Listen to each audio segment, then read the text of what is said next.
Hey everybody, my name is Ron. I'm a grateful recovering alcoholic. Welcome back to Disappointing Your Demons.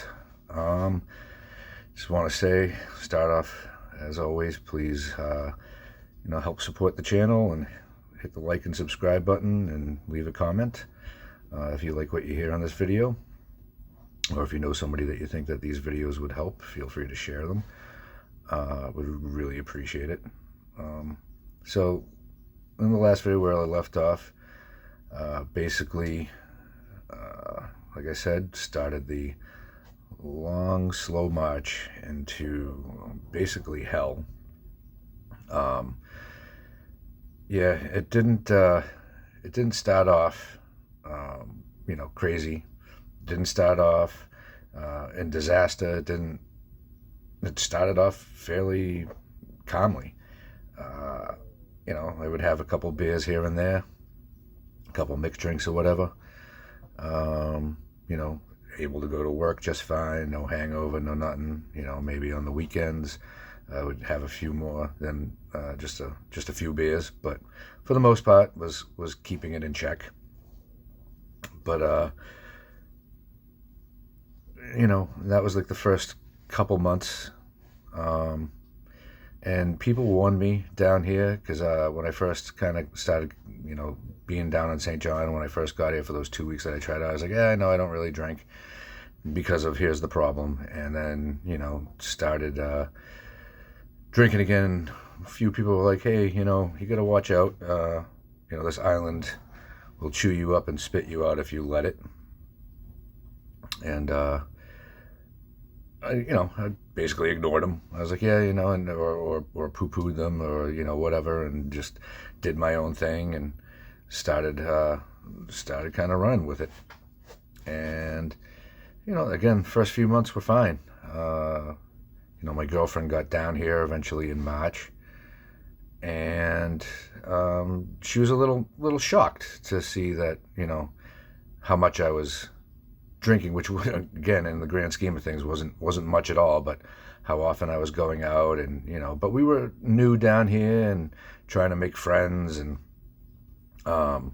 really just kind of getting into the swing of things down here.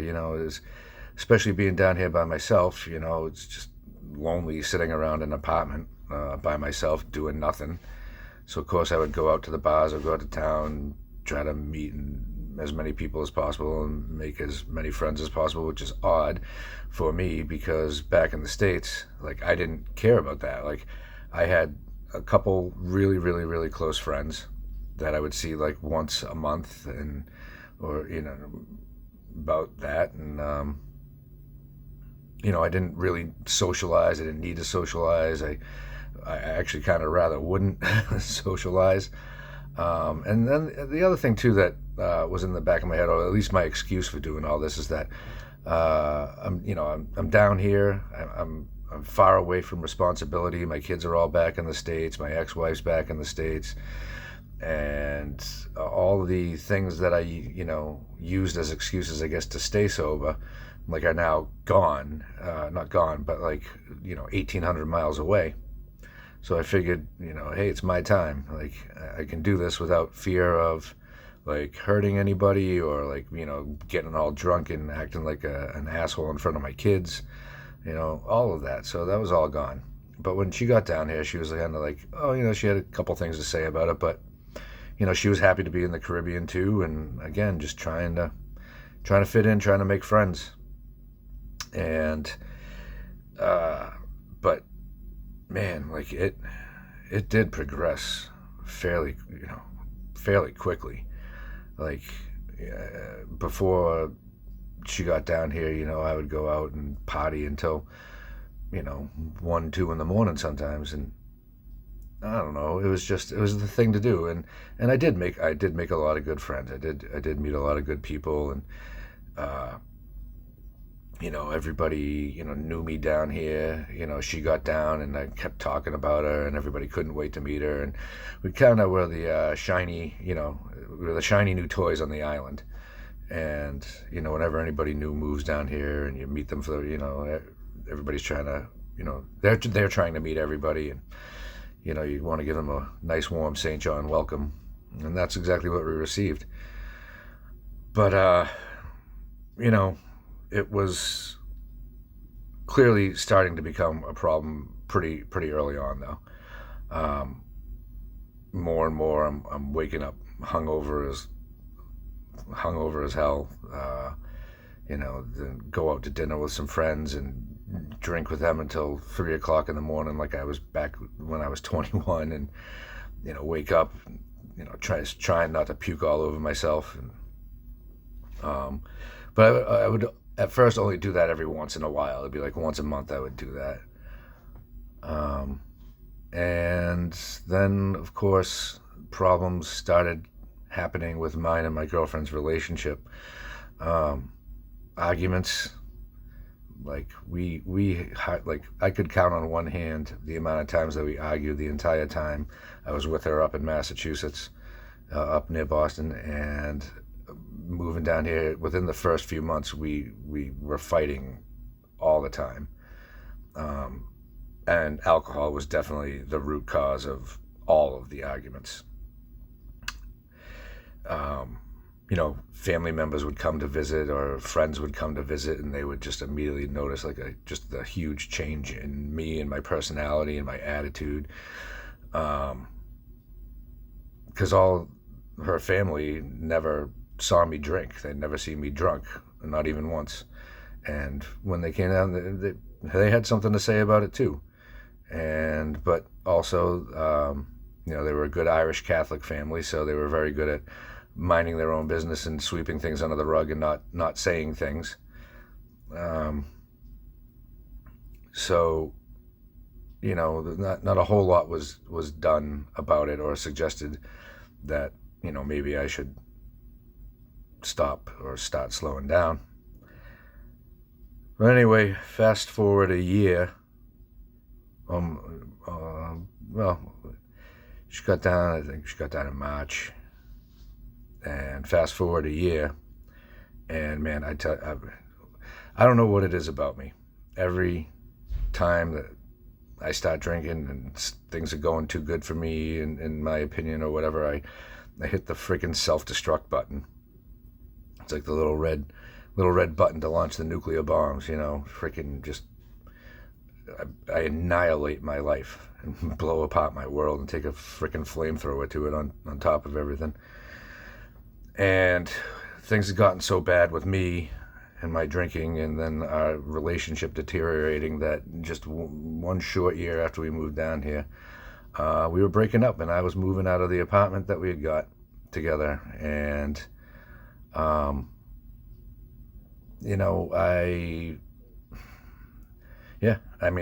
that's it, the long and the short of it. And it was terrible. It was just so bad. Like the things that I was doing, the way that I was behaving, just as I was just right back to being just as bad as I was, if not worse, than when I quit drinking back up in the States. And at first, I was great, now I can go out and party and do whatever the fuck I want.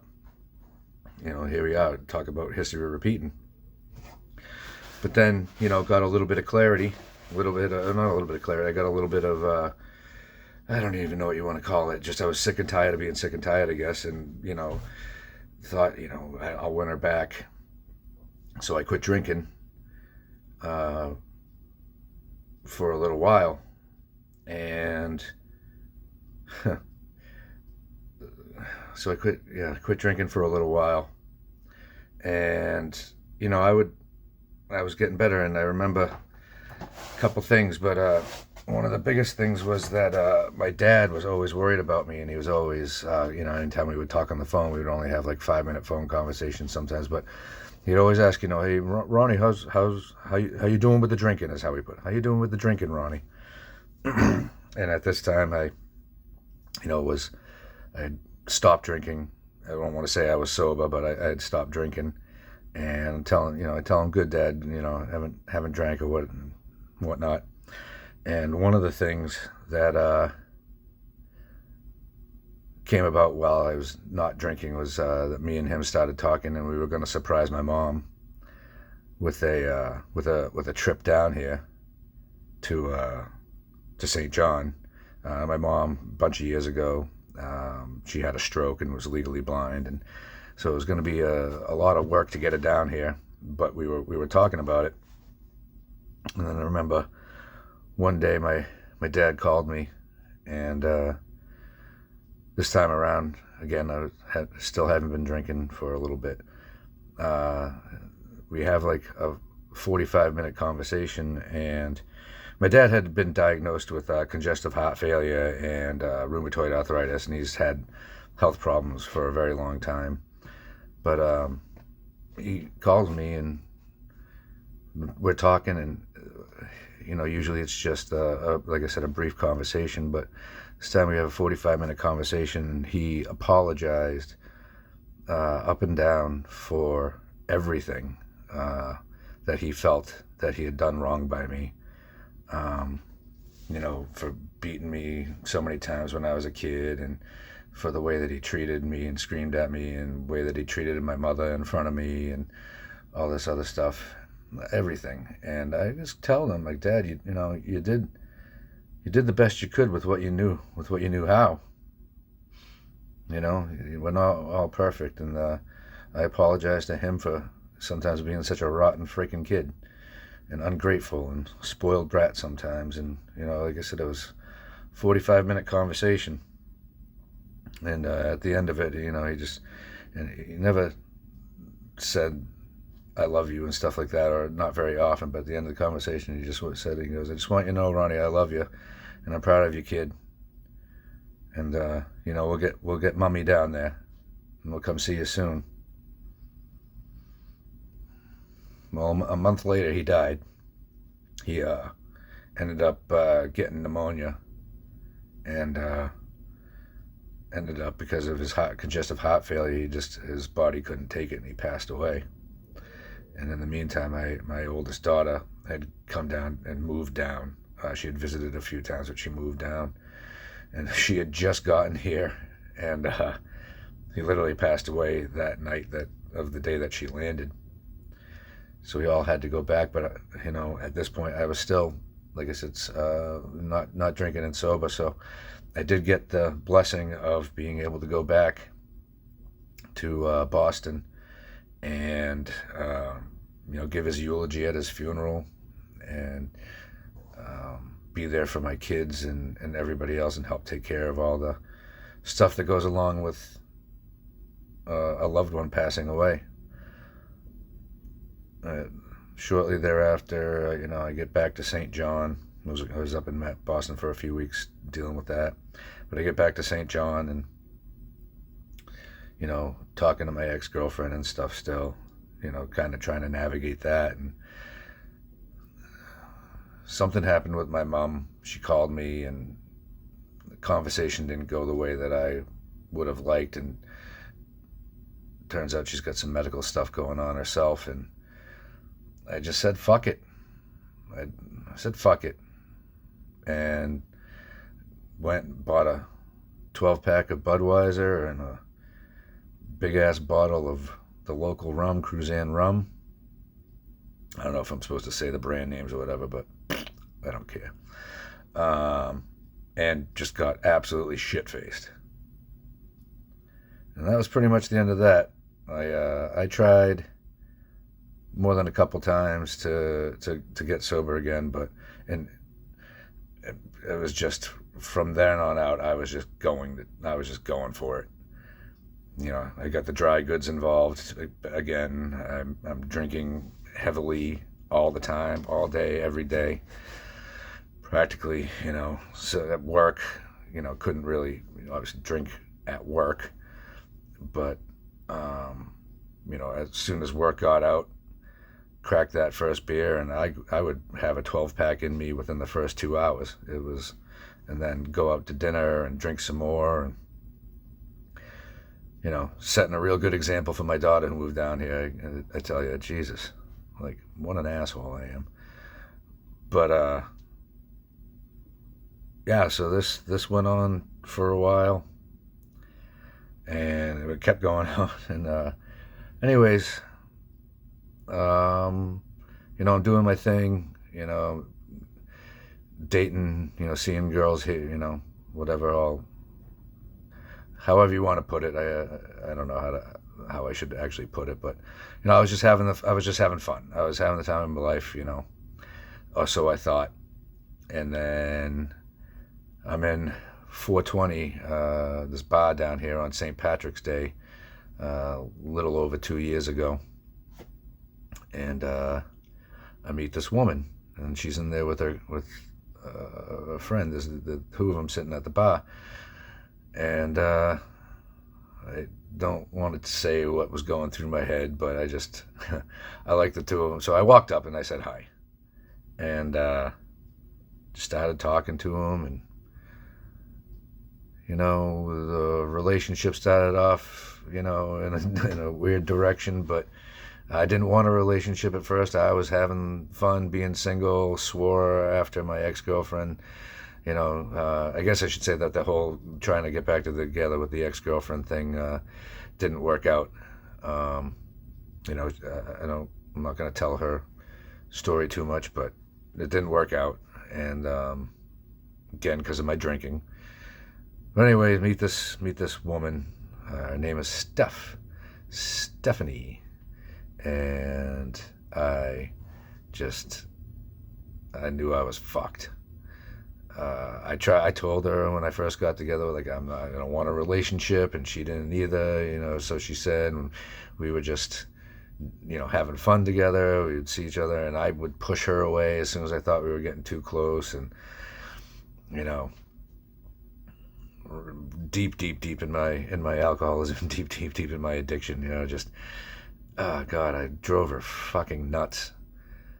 And I kept telling her that I didn't want a relationship, and the more I said that, the harder I fought, the closer I got, and like I said, I knew I was fucked. I just fell in love with her, and we pretty quickly became inseparable.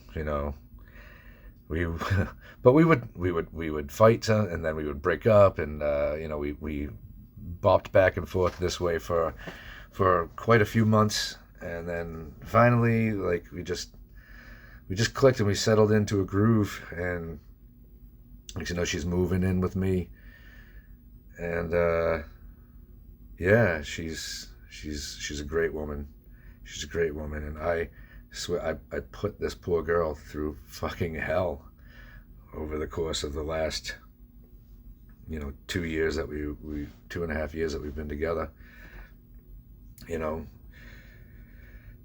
But yeah, trying to start a relationship and everything, and getting into a relationship, and I'm drunk all the freaking time, and I started dating her when I was drunk. I proposed to her when I was drunk. I married her, and on our wedding day, I was absolutely shit-faced. And through it all, though, through all the fucking bullshit and through all the freaking hell that I'm putting her through, and now at this point, I am drinking, so freaking much, and I'm doing blow, and I mean, weekends, like, we kind of started dreading them, because it would just be like, Friday night at the fights. And then Saturday morning, you'd wake up, oh, I got to apologize to her. What did I do? I could tell she was mad. But then I'd be so hungover and so sick, I would just go out to the fridge, and I would make myself a screwdriver at 9 o'clock in the morning on a Saturday, or some Baileys and coffee or something. And just, I'd be absolutely hammered by 3 o'clock in the afternoon. Well, something happened in our relationship, and this was December of 2023, December 2023, December 3rd, I quit drinking. I said, but she moved out, and I said, I'm going to quit drinking, but I wasn't doing it for myself. I really wasn't. I was doing it to try to win her back. Again, noticing a pattern here, guys? Yeah. So I'm trying to win her back, and I'm not drinking, and I go 3 months without drinking, and she finally moves back in, and almost like it was my birthday. No, it was a week before my birthday, and I said, "Oh, well, she's moved back in. I'm gonna have a beer with my buddy, my best friend down here on the island." Um, and I have a few beers with him, and I don't know what's going on, but it's like where I used to be able to drink like, at least a 20 or 20 rack of beers or whatever, and like have no problem. Like now I'm able to drink like maybe 8 and I'm blacking out. And also in this time, I gotta kind of go on a little bit of a tangent here. Apparently, there is such a thing as what's called alcohol-induced psychosis. That is a real thing, and I was starting to have it. She recorded me a few times just so she could show me, like if I like didn't believe her, I want to call her out on say bullshit. But yeah, alcohol-induced psychosis, like the way that I was acting, like I was a crazy person. I was, be somebody that you would like see in a psych ward and be like, oh yeah, that guy belongs here. I was saying the craziest things, like the beach people. I kept going on in one of them about the beach people not allowing me to go to the beach, and that, they weren't going to allow anybody to go to the beach, and I was, yelling and screaming about it and punching my car's dashboard for some reason. I don't even know what that was about. I was blacked out too. So yeah, alcohol-induced psychosis, real thing. Look it up. Pretty scary, but that wasn't enough to scare me into not drinking. I thought it was just like a one-off kind of thing. Well, those types of episodes started happening more and more frequently. Anyway, back to what I was saying. So I sobered up for 3 months, and fuck, like I got her back, she moved back in, and I started the bullshit all over again. And this time, I mean, it was so bad. Like I'm drinking so much, like, and I hope I don't get fired from my job or whatever, but I mean, it's the truth. It's my story. There were days that literally, like, I had to put something in my coffee before work, or, sneak out and go put, something in my coffee during work, and then just try to make it until 5:30. And there's days that like I'm trying to hide it. Like I'm trying to hide that I'm shaking. I'm trying to hide that I'm just so sick, and I'm just reeking of booze. And I'm thinking I'm fooling everybody. I'm thinking that they don't know that I drank a shit ton the night before, but I just stink of booze. Just coming out of my pores. And then it just kept getting worse and worse and worse until my last, like, it was like a 4-week bender that culminated in a 3-day blackout. It was fueled by alcohol and cocaine. And I did horrible things and said horrible things to Steph. And I passed out on Sunday night, sometime probably around midnight or whatever. And I came to Monday morning. This was April 8th, 2024. And I came to. And I did it all over again. I didn't do it all over. I didn't like drink and drug all over again. It was like I was back in my easy chair, back in my apartment up in Massachusetts. I couldn't take it anymore. And I just begged God, same thing. Like, how did I fucking do this again? I surrender. I give up. Like, take this away or kill me. Like, I mean, my life is in shambles. Like, she's moving out again, or I'm getting thrown out again. And, my job, like, I'm good at what I do, but there's only so far that that's going to get me, and I'm just going further and further down the freaking tubes. And heard somewhere that, you know, when you hit rock bottom, it's not the fall that hurts, the sudden stop at the bottom that does it to you. And so I'm begging, I'm just having this monologue in my head or whatever, just I can't fucking do this anymore, God, just take it away or kill me. And I hear that voice again after all these years. Are you done? Yeah, God, I'm done. I think I'm done. He goes, all right, well, it's over. And you know what you need to do. And I also kind of felt like my dad was there too. But that day I called my sponsor in AA. This guy, there's not really too many like local AA meetings down here, so I've been doing Zoom meetings, and I met this one guy in a Zoom meeting. That group is based out of Texas, which was ironic because that's where my wife is from Austin, Texas, specifically. And I texted him, and I texted him, and I said, hey, I said, you know, I gotta admit something to you. And he goes, yeah, what's that? I go, you know, I've been on a bender. His response was priceless. He goes, yeah, no shit. And I've been talking to him every day. Every day since that day, I message him in the morning just to say what's up. And he's become my friend. He's more than a sponsor in AA to me. He's my friend. I call him my sober brother. He's a good dude.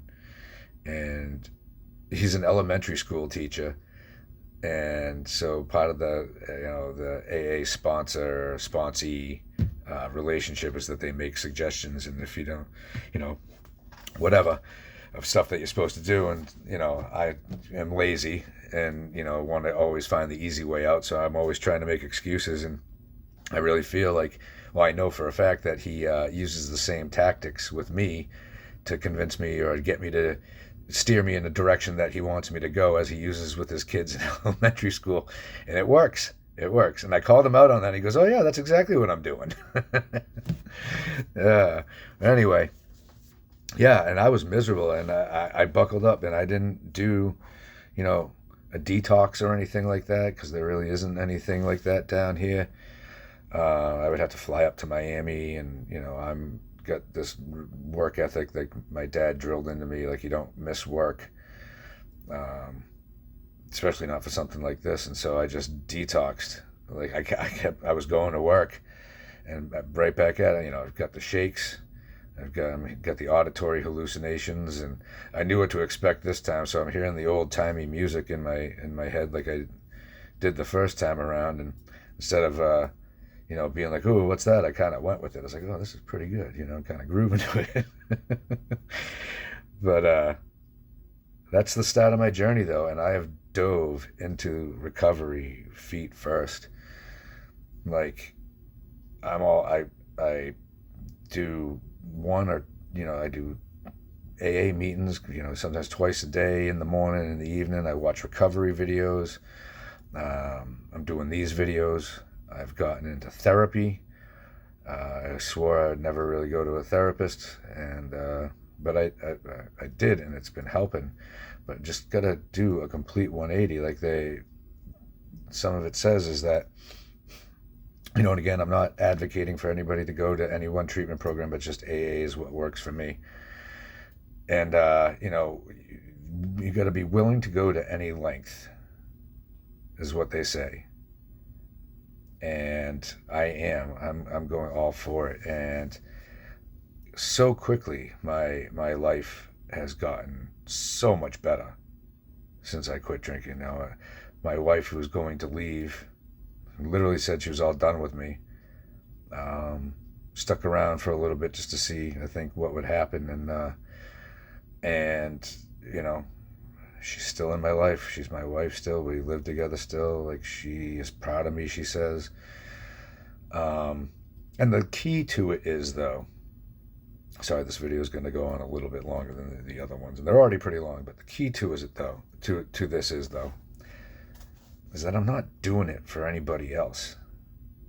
I'm not doing this to get my wife back. I'm not doing this to make my mom and dad happy or my kids pleased with me or anything like that. I'm doing it for me.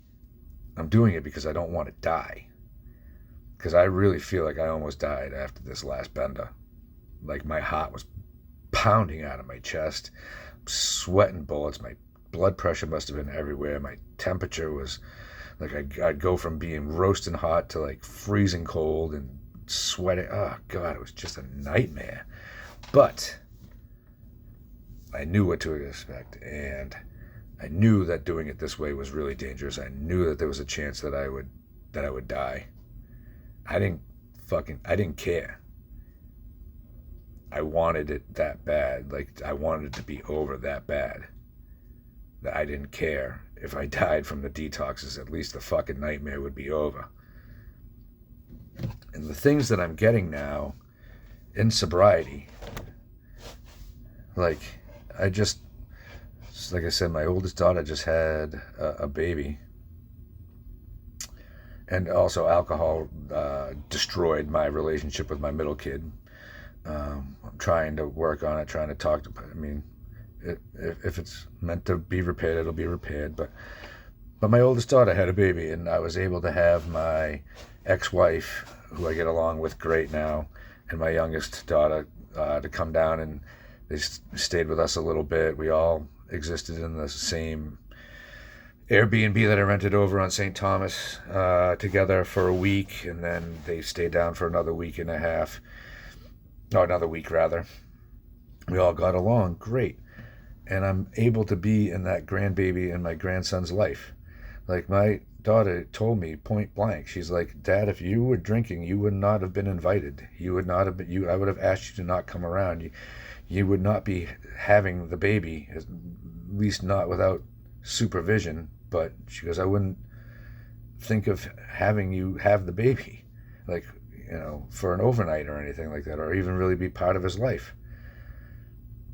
And I got it. I wasn't, my feelings were not hurt when she said that, because I wouldn't want me to have the grandbaby either.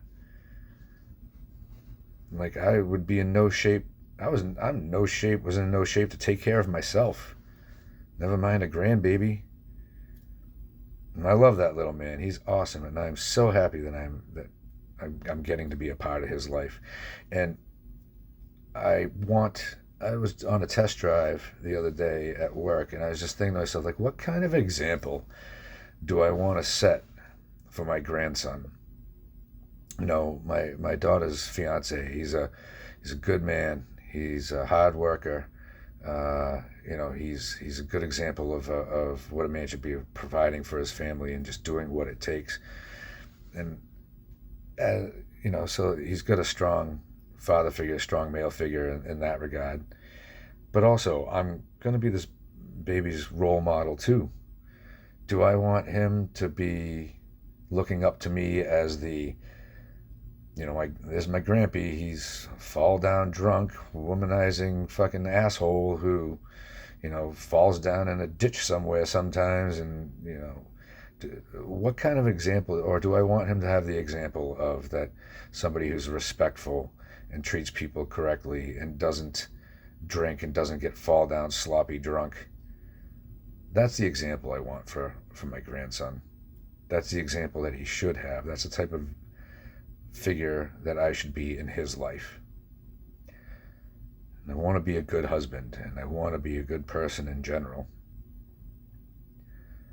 And I'm just telling you, like, I swear to God, like, this time around, this recovery, this is great. I've never felt as good about my life and about things that are going on in my life as I do today. You know, and the other thing that I do have to say about it is that, you know, this is it. Like, I know deep down inside that if I let my guard down, I have another run in me. I have another run. But I don't think I have another recovery in me. I think that if I go out again, or I know that if I go out again and I start drinking and drugging again, that's going to be the end of old Ronnie. That'll be it. That's a wrap. But I don't want that. And I'm going to do everything in my power to make sure that doesn't happen. And I love the saying, but for the grace of God go I. It's the only reason that I can explain why I'm still here. And I really, really, really, I cannot say this enough, and I'm not saying this just to get likes and subscribes or whatever. I really, really, really, if I save even just one life with my story, then this whole thing, everything will have been worth it. It really would. I just want people out there to know that, man, as bad as it gets better when you stop with the nonsense, stop with the foolishness. Don't let your freaking demons get the better of you. Oh, they're whispering bullshit, and the way that they freaking try to control you and get you to do what they want, because they want to kill you. That's what demons do, right? They're not nice. There is a way out. There is a way out of the nightmare. You just got to put in the work. And it's easy. Just don't drink. Simple as that. I always say that the getting sober is the easy part. Staying sober is the hard part. That's where you got to put in the work. Anyways, guess that's the end of my story. It's the whole shebang right there. I hope that what I've said has resonated. I hope that something, somewhere, somehow, my message gets out. But I'm going to keep moving forward. I'm going to keep making other videos about just the things that I do to stay sober or different topics of sobriety moving forward. I'm going to have my loved ones and other people hopefully make videos just about what it's like to live with an alcoholic and deal with an alcoholic and different things of that nature. So keep on watching and keep on coming back. And again, like and subscribe, leave a comment. I love all you guys for watching. I love all you guys in general. Just thank you so much for sitting down and taking the time out to watch. And I'll see you in the next video. Thank you.